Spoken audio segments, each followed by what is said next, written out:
خیلی خیلی تشکر میکنم از دعوتی که شما پذیرفتید و ما را خیلی تاجیکانه قبول کردید. هر سحر من با اویلم در اینجا میشینم و اینجا بسیار مناسب. فرهنگ تاجیکستان را خیلی دوست می‌دارم و این کم و بیش از این عادت کردم. و پیش از من با اینجا اومدم کورپاچه من نمیدونستم چی بود. یعنی من بعد از اومدن اینجا من با کاروان بازار کاروان رفتم با این کورپاچه ها خریدم و من میتوانم گویم که این کورپاچه را این جای را فرزندانم خیلی دوست می‌دارند. در اطراف چون دسترخوان نشستن و این گونه فرهنگ و سنت رو در کجا دیده بودید؟ ما خوشبختانه در بسیار کشورهای گوناگون زندگی کردیم و ما اعتراف میکنیم که خیلی مهم که وقتی که شما در کشوری دیگر زندگی میکنید باید یعنی از آن فرهنگ، از آن مردم، از آن غذا حلاوت برید.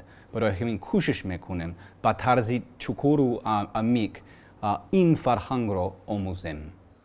سلام دوستانی عزیزم، نام من جف و من مسئولی این شبکه اجتماعی سفارتخانه امریکا. این ایده چگونه راه اندازی شد؟ 3-4 ماه پیش وقتی که من به اینجا نو رسیدم من در آشخانه سفارت امریکا نشستم و با همکارم گپ میزدم با فکر مگر خطا نکنم من آش پلاو در آن وقت میخورم و آنها ما در بارای مسئله غذاهای تاجیکان گپ میزدیم و با من گفتن که قروتاب یک غذا خیلی خیلی بلذت و در آن وقت افسوس من در تاجیکستان این غذا را نچشیده بودم. برای همین ما در برای گپ میزدیم که شاید من باید یک نوار برای همان سازم و برای مردم تاجیکستان این خیلی جالب می بود و این را کردیم. سلام شما چی خیر؟ مشناد خوب تشکر.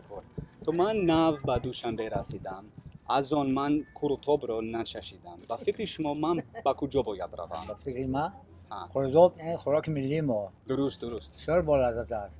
البته. خواهشتان باشد خودتان اساس میرید اینجا قروتاب است. بسیار خوب. من با اونجا میروم. رحمت کلام. رحمت.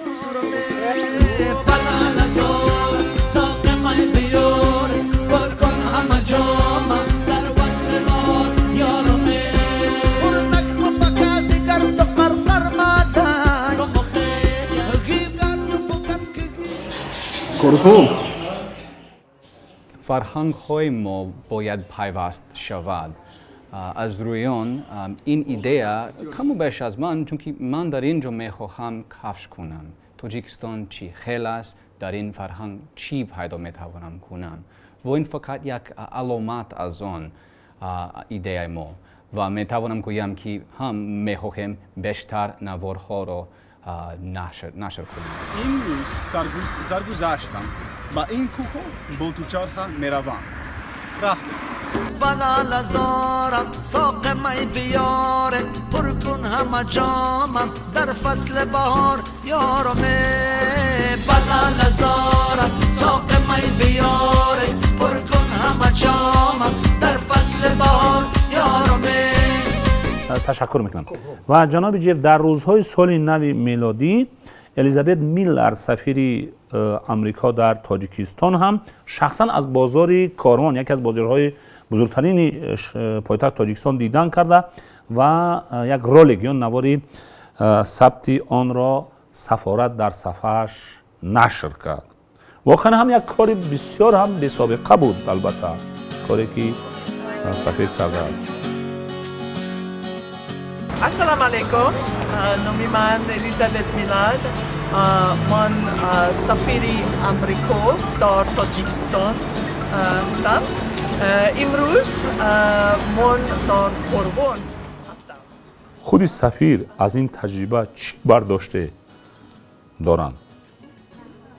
کاری سفیر کاری خیلی مخصوص مهم است و وی میخواهد با фарҳанги тоҷикистон бо мардуми тоҷикистон наздиктар шавад ва беҳтар шиносад. барои ҳамин ин фикр, ин идея аз вай буд, чунки ин мехоҳад бештар дар бораи Тоҷикистон омӯзад ва ба фикрам ҳамин хел кард ва мо ҳарду аз он хеле ҳаловат. Душанбе.